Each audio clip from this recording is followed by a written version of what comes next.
Namo Harihantanam, Namo Siddhanam, Namo Ayariyanam, Namo Ajayanam, Namo Loye Savasaunam. Eso Panchanamukkaro, Sava Paupanasano, Manglalam Jam Savisim, Padamang Havayi Mangalam. Off the wanderer goes in search for something to merge with her inner self. To conche, kya thi ivy, and kya jaiche. A journalist of the heart, from one abode to the next, she sought to find her own path, only to find she knew the answers. Yet off she went in her cycle of lost and found, to seek a permanent shelter. An intruder she found of the world's forge for her, longing to carve a small space. Longing to belong, maybe she had always belonged. Maybe she had always belonged.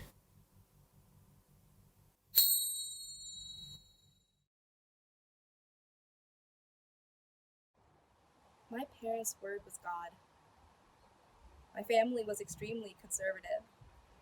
Growing up in Singapore as a Sikh woman, I wasn't really allowed to have friends, let alone go out with boys. But I didn't really think about it. My family was super tight-knit. My cousins were my best friends. But I stood out. I could not cut my hair. There was nothing I could do to change that. Classmates would measure my hair with long rulers, make fun of my hairy legs, laugh at my longer gym shorts. My sister was the rebellious one. I listened to what my parents told me. My parents' word was God. I was scared when they sent me alone to the United States at 16, in education. At 19, to a family. They told me to get married. I listened. Even though I had to embrace responsibilities, abandon education, I could not say no to my parents. Word was God.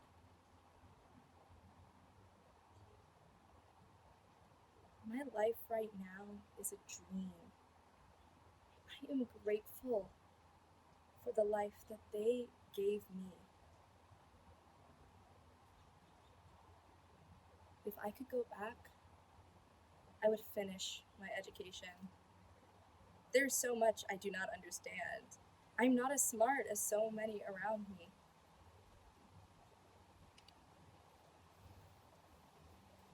Maybe one day. Right now, I am a mom, I'm a wife. My responsibilities to my family are why I live. It's different for my children. America teaches their kids to form their own opinions, challenge their elders. But still, to this day, my parents' words are God. Meri kare aayi, meri kare aayi, ek nanni pari, ek nanni pari, chandni ke हसीना रत पे सवार मेरे घरे आई, ओ मेरे घरे आई, एक नन्ही परी, एक नन्ही परी.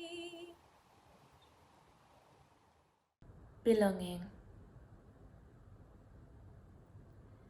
How do you know where you belong? Do you belong somewhere completely different to where you first began? Do you belong where you feel you belong, but don't really belong? Does your passport, social conditions, language barriers, cultural difference, all eyes on you determine where you belong? Do you belong in the places your parents fought for their right to be in?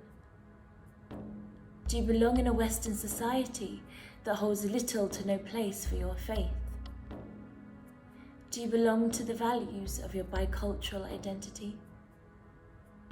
Do you belong only if others can understand you? Do you belong on the streets of a different ethnicity? Do you belong when your colour is different to many others around you? Do you belong somewhere only when someone else says you do? Do you only belong by permission?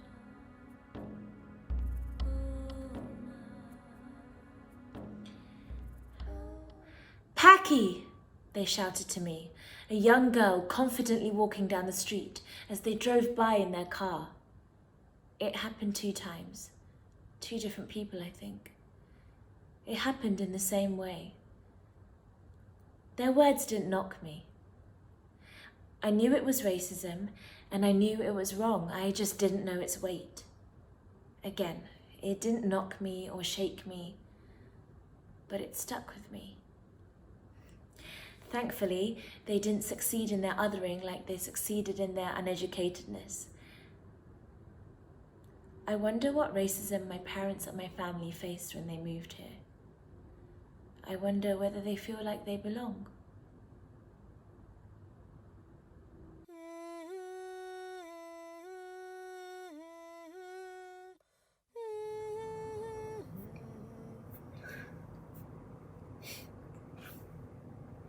Hi. I don't know if you can see this or you'll see this, but I really couldn't help myself. I was trying to find a lot of our old photos, but they're somewhere in this room. But yeah, I mean, we didn't really leave on or rather we left on a very drastic note as well, right? So yeah, I just wanted to say that I miss you, and I hope that things are better for you. The signs were there, right? I mean, the feather, the moth who was there throughout your last few days, and the animal communicator just telling us that you were asking for permission to go. I think more importantly, I mean, you were showing and telling me that it was time for you to go. I just didn't expect it to be so soon,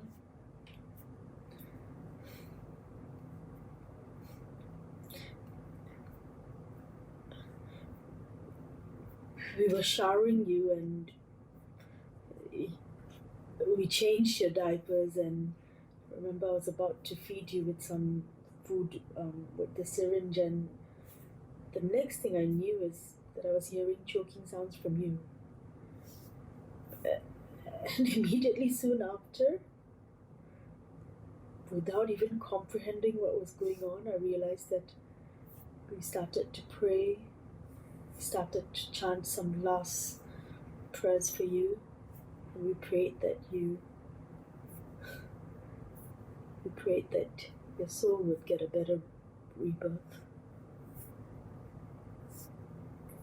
You were really a good soul, and I hope that you got the rebirth that you deserved, or that you're destined for, I don't know, but I hope our prayers were answered. If none of us achieve liberation soon, I hope that we'll meet each other in another life, in another form. Okay? I miss you. And I'll see you. I was going to say see you soon, but see you when we're meant to see each other. न होगा इस निशा का फिर सवेरा रात के उत्पात पैसे बीत झंझन बीत कान कान किंतु प्रच्छी से उषा की मोहिनी मुस्कान. Chapatis and chai. Mum and Dad. Soft, round, steaming, puffed up, flattened out, oiled, hot. I was 7, I believe, when I semi-confidently but assuredly rolled out the dough to make my chapatis independently. My independent chapatis, a test of what my mother had taught me. Dik din dal, Carefully pinch it with 2 fingers to break off a piece and envelope potato curry, okra curry, mung bean curry, any curry into the triangular folded piece. Haphazardly, into the mouth it goes, onwards to warm the stomach and the senses. The taste lingers. This was a great responsibility Mum put on my siblings and I, as she was at work most dinner times. She'd cook and prepare everything in the morning before going to work, leaving us the task of making the chapatis. You must know, tearing a chapati into pieces with just one hand in the way we do is an art, and a skill, and a talent, just like making perfectly round chapatis are. The shape is essential, not to nourishment, but to aesthetical tradition. Fresh ones always taste better. Then there was the chai. Sweet, milky, aromatic, hot, steaming, boiled, brewed, spiced, soothing. How could I forget the chai, which has now become my favorite, most soothing, most comforting, most connecting with others, most homely, most welcoming, most aromatic, most tied into my social and loving experiences and beloved drink? Pani, China pan, masala, khand, dudh. My dad taught me how to make chai. He seemed to take great pride in it. He was so specific in his teaching at times when he mentioned what colour it should be. Brew up, simmer down, brew up, simmer down, good brown, good brown. Another place some of my initial memories of chai exist are in the villages of Gujarat, India, where my parents grew up and lived and where my relatives reside. My grandma's sweet milky chai left an impression on me. Sun, heat, sweet, milky, fresh, scented, love, pyar. I can still smell it now. Though I no longer favour or believe in cow's milk, I remember that chai so fondly. I found out later that she was not as sweet as the chai she made. But we can select our own memories of a person, and I'll go with wholesome chai.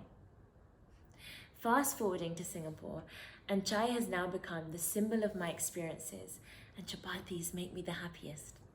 And I've made chai my own magic potion, my own soothing spell, my own pick-me-up and carry me through, my own social go-to.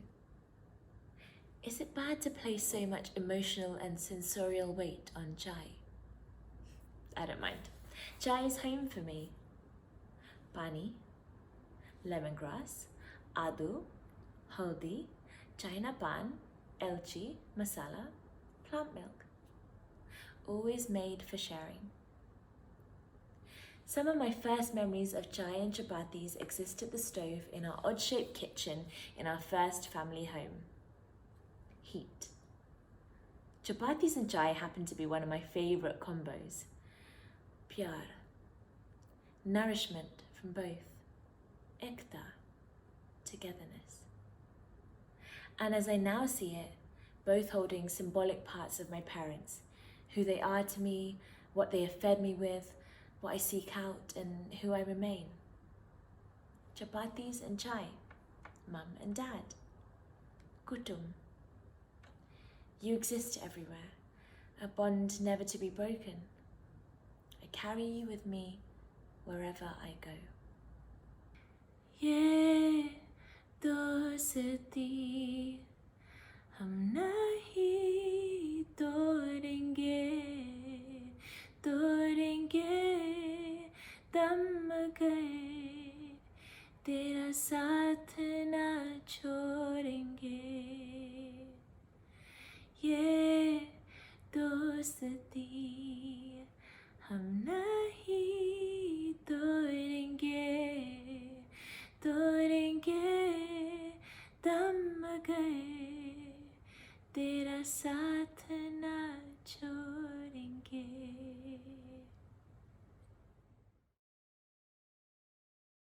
The scent of agarbattis filled the house in the early mornings.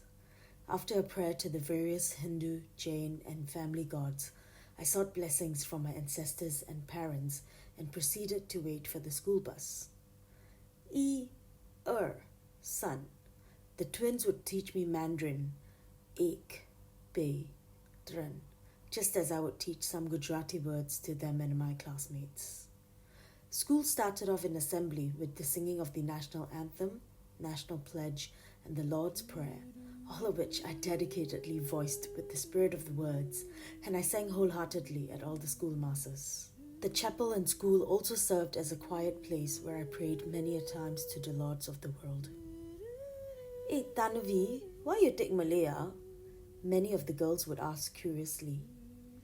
To me, that just meant I could speak to God in many languages. Anomaly among expensive private schools in India, with its forests and its Indianness. Junior, middle, and senior school, all in buildings sprawled in one corner of vast dark green forest land stretch. School shared its boundary with the forest preserve. When it rained, animals smashed across fences, and we sometimes found dark, drenched mud, marked with leopard bug marks, and large elephant footprints filled with messy, lukewarm rain. And rain, so different from cold California needle-like rain, falling from the California sky I now know. And school's Indianness, its rule that we wore Indian clothes once weekly. Our morning assemblies are cross-legged in large courtyard, with a harmonium, a tabla, and swelling waves of songs, all Indian languages. Only, well, the songs were not cool. They were so Indian. When I was 8, I liked to see how much I could move my mouth without making any sound at all. In middle school, I kept my mouth shut, firm and shut. Next to me, someone's voice swelling louder with excitement. I giggled. Sometimes the seniors passed around some English lyric the teachers hated. Teachers at my school insisted on our Indianness by disliking anything Western. No playing the guitar, no ballet, no shots on girls, no breakdance, no kissing, no radio songs about sex. 9th through 12th grade, I read one play, one novel, and a few poems by Indian men. I read many, many things by Englishmen, by Americans. In 11th grade, we chose our class play. We said the importance of being earnest, and we learnt to wear finesse, we thought. I wanted to be Cecily. I could be Cecily in the school kid gaggle in India, and not anywhere else. I didn't look right. I didn't sound right. We lived in India. That was okay, then. Drama classes with a Welsh teacher. I said classes with the British lady when I told people where I went, and I learnt the difference between W and B. I listened to her speak. In the car through the streets of Bangalore, reading pieces, memorizing aloud, speaking in her voice. I didn't know I spoke with her accent when I spoke formally, when I read aloud in school classrooms, till kids at school laughed at me. I didn't know how to turn it off. At home, I didn't know how to turn it on. We lived in India, longing to claw ourselves away from Indianness, become worldly and important, pressed in by the compulsion to stay rooted to Indianness. Sunday was a nice long bus ride towards the Gurudwara in Mount Gravatt after my usual ritual of praying, meditating, turning the beads 108 times whilst chanting Om Shanti Nathai Namaha and a mind-training affirmation received from a great Keshila. The Brisbane buses were frequently spacious, and along those rides I would read more about the mysteries of the universe, listen to wisdom from great spiritual masters, or even music that lifted me on a spiritual realm. I mimicked the Punjabi boys by putting on a bandana headgear and bowing my head to the holy books, and very gratefully receiving the langar offering of Punjabi food.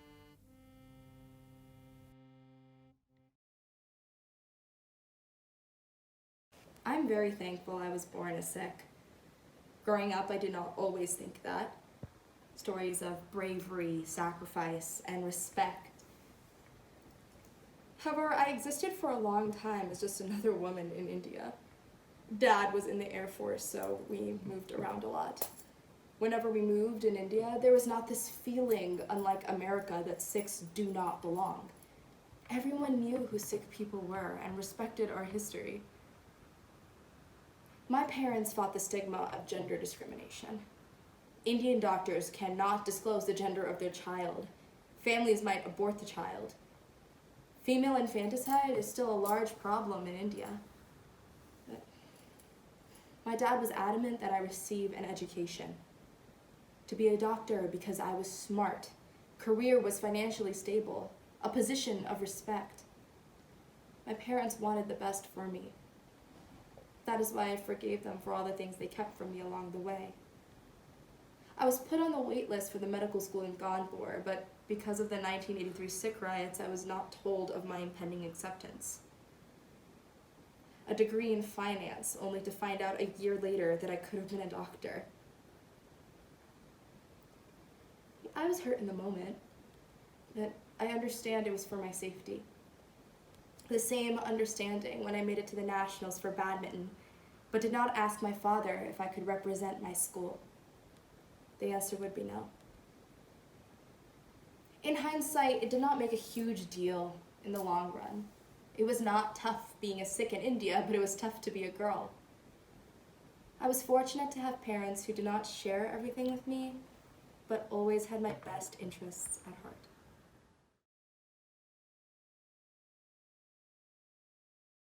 She leaves today. Her friends come romping up the stairs. They take pictures and sit on bursting suitcases and call out to me.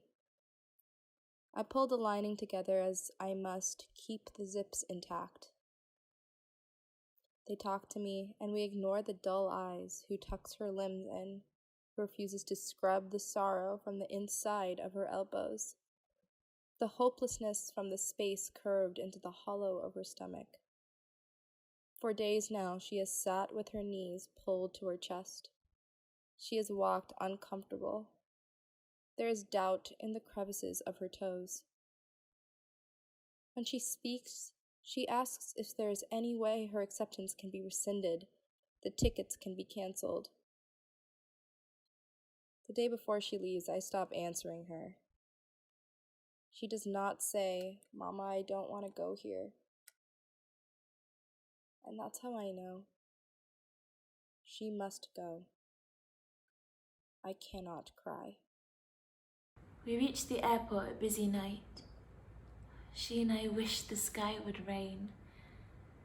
We sit on plastic chairs for idli's hot sambar. She asks for extra red chutney and jokes that she should carry chili powder with her to the US. She sits, hunched over her chair, still protecting that space in her torso with awkward elbows and knees, wrists, neck and fists. And she eats slowly, deliberately sips milky filter coffee, and I do not tell her that her coffee will now taste like water. She's almost gone, and she will want guts. Her old schoolmates arrive and passes us. Bubbly nervousness, and on her way also. She's happy though, and I can see envy bloom in purple shadows under my doctor's eyes. The girl drags her trolley in, and the sister hides her face in the brother's shoulder and trembles, and he pries her off, and they walk away smiling. I cannot cry.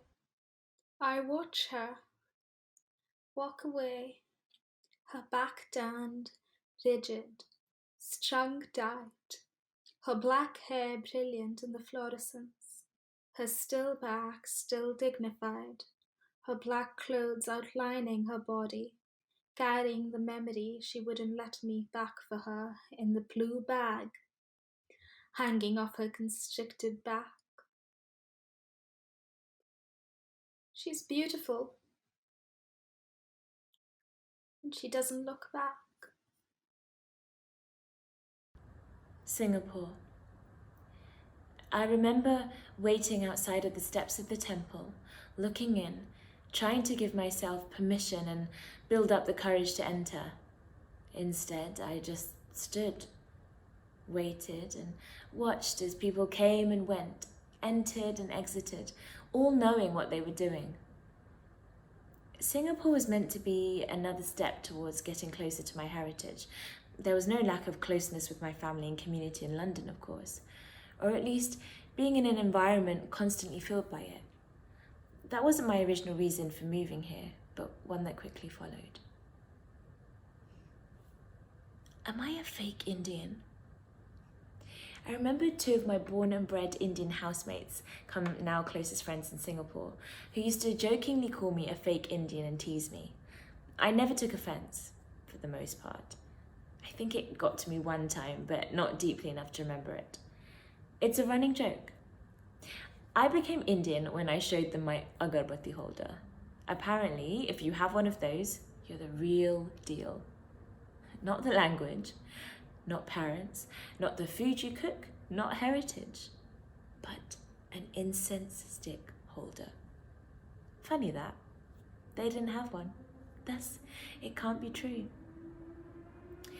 I sometimes know how I appear in the eyes of non-Indian and non-Asian British folk, as well as in the eyes of many born and bred Indians.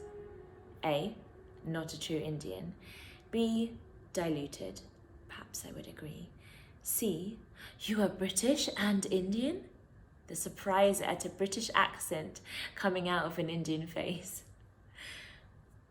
In India, people know. She's not from here. They know as soon as you take your first step. It's like people have a sixth sense for it or something. They just know.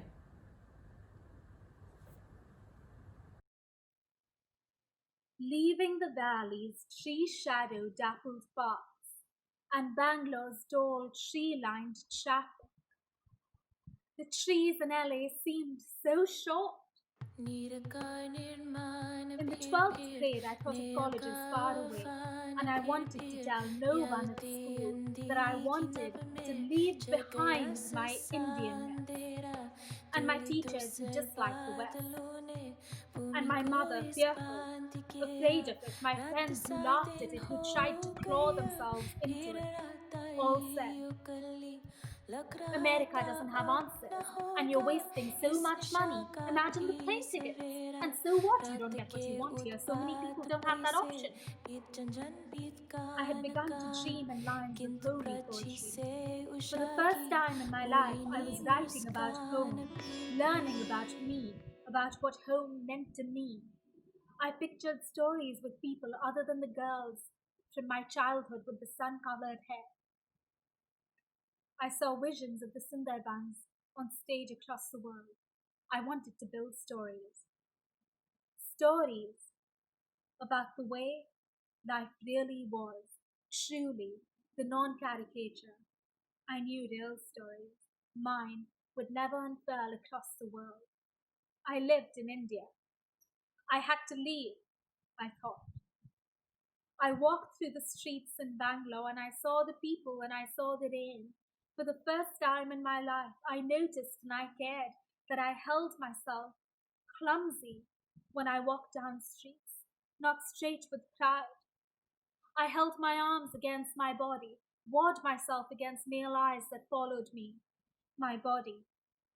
I fought to walk my streets myself, fought to walk without the male protection of brothers and cousins, the vague protectiveness that all boys exuded. They laughed at me when I made my own stories in story-making spaces. I scared them, I thought. I wanted to be friends with them. I took care of them. I told them they were wonderful, even when I didn't think so. I never thought to notice and care before. I wore my mother's chumkis and mirror-work skirt, and I liked how I looked, and morning assemblies with the thrumming, swelling waves of songs, and I wanted more and more of this that I was finding, and I was afraid of never knowing more. how to reconfigure an Indianness, an Indian womanness that I wanted for the first time when I left. Again. I was afraid I wouldn't meet other Indian kids. Someone said, "You will meet other POC women." I didn't know what POC meant then, and even now do I qualify if my culture has been in majority most of my life. I told my mother I was afraid I wouldn't have the guts to match the women we saw on TV. I was afraid people would look down on me. I was afraid I wouldn't know enough about my own history. She said, "Yes, perhaps then. Don't go." I didn't realize then how privileged I was. In India, I felt like I was fighting every day. And every day it was liberating when I found what I wanted. In California, I feel like I'm fighting every day to not give in to smallness, to liberate myself, learning to hold on to my Indianness. Hair. Oh, so much shame and consciousness, not positive conscious, and heaviness and weight and rituals and money spent and pain endured and hiding and liberating and stereotype and etc., etc., etc. around this. I am a hairy Indian, or I was. I've paid a lot to get rid of it. The process continues. I remember being so body conscious. I would hide, cover my body up with as many long sleeve clothes as I could, never showing anything. My legs never saw the sun. Maybe that's why they're so pasty today. The thought of showing my legs mortified me. Even if I shaved, the hair came back the next day. Why so fast? I wanted the matte and beautiful hairless skin of my white, light-haired friends. Be careful what you wish for. I don't shame others, never. Though, I've realised, maybe in shaming myself, I am inadvertently but unintentionally shaming others. I believe in body hair, just not my own for a long time. Now there's less of it, I appreciate my body hair more. Ironic, I know. Note to self and world.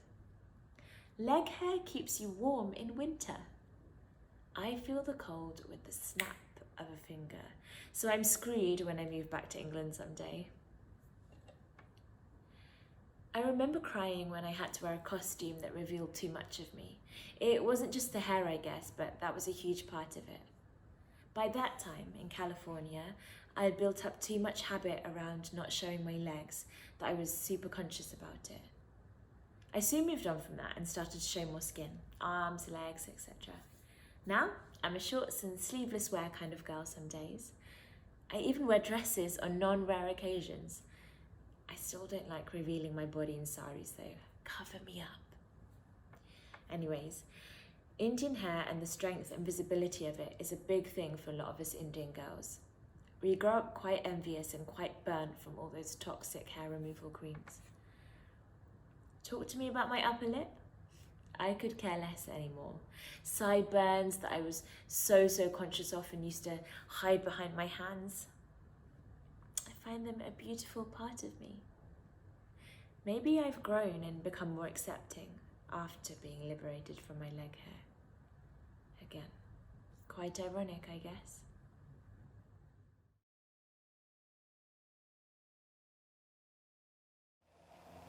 My dark skin, large nose, and long, uncut hair does not match the white sea of Eurocentric beauty standards that I coexist with.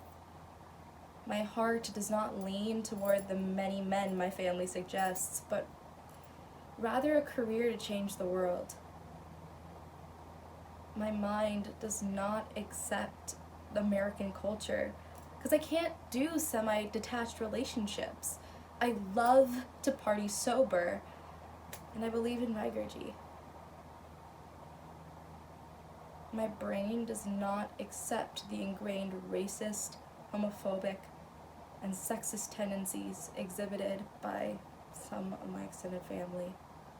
My identity is defined by my long, uncut hair. It is different, which empowers me. It is long, which exemplifies my discipline. And it is durable, like my sense of self. I may not belong, but I will not conform.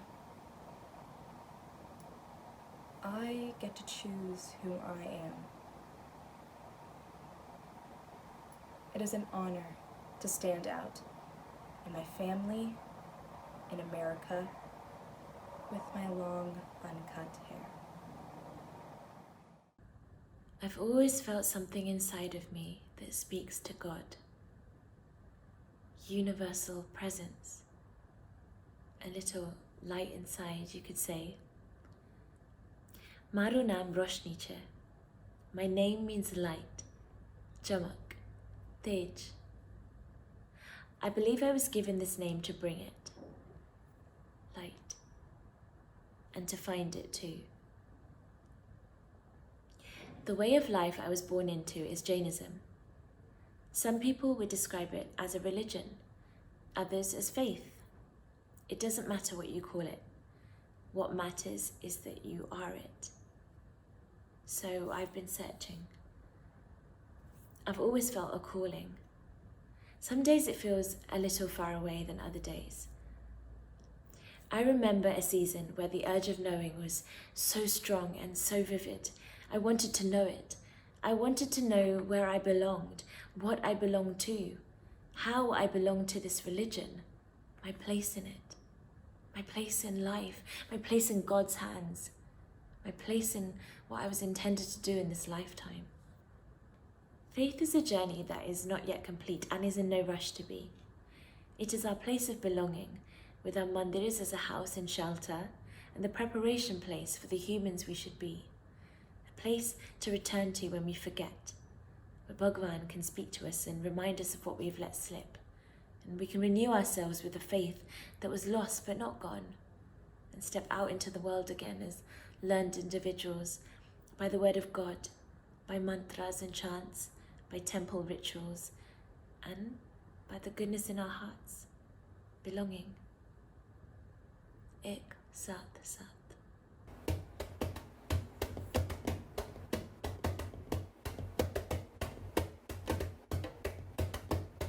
What do you want from life? A wise Kaur depicted an experiment about the universe. Whatever life would like to give me. Was that a relatively clear answer, that I'm ready for whatever it wanted to provide me with? I don't know, but it gave me signs, messages, songs, trainings to tell me I was going to be okay and I was on the right path, even if I often didn't feel like it.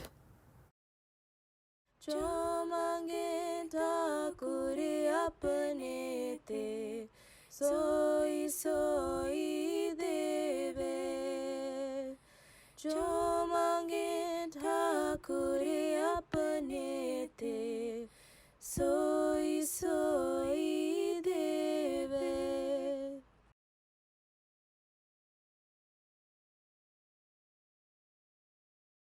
Namo Hari Hantanam, Namo Setanam, Namo Ayariyanam, Namo Ajayanam, Namo Loye Savasaunam. Eso Panchanamukkaro Sava Paupanasano, Manglalam Jam Savisim, Padamang Havai Mangalam.